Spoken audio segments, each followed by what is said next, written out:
Louis Zamperini was a World War II veteran and an Olympic distance runner.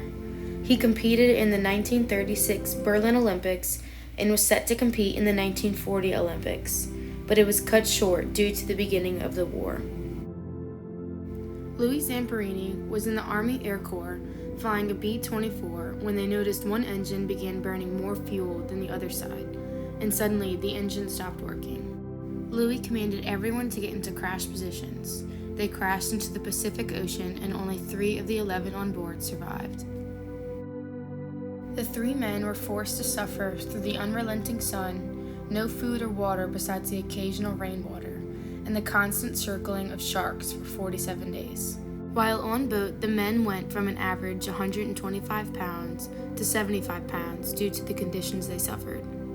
After a month and a half of suffering, and only 2 men left, they were on the brink of insanity when they washed up on the shore of Japanese territory.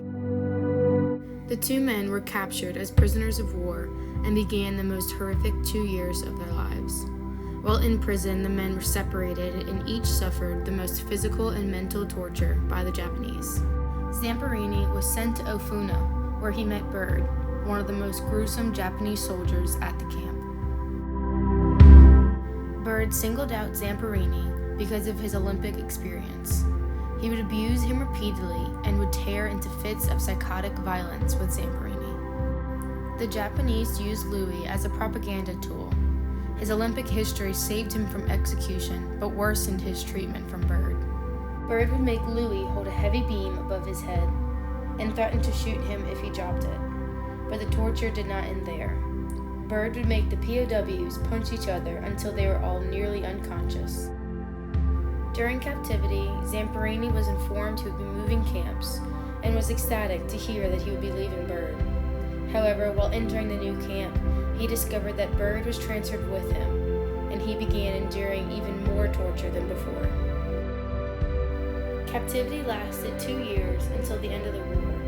During this time, Zamperini was pronounced dead by the U.S. military, and his family received the Purple Heart.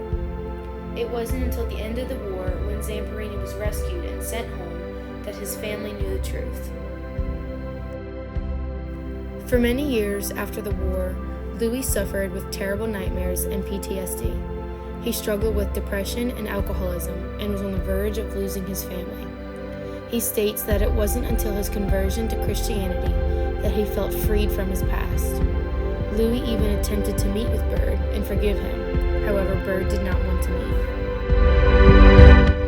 He became a war hero and traveled around the U.S., giving speaking tours of all his accomplishments and battles he faced. Louis passed away on July 2, 2014 from pneumonia. Luckily, Louis was able to see the premiere of his new movie Unbroken before he passed.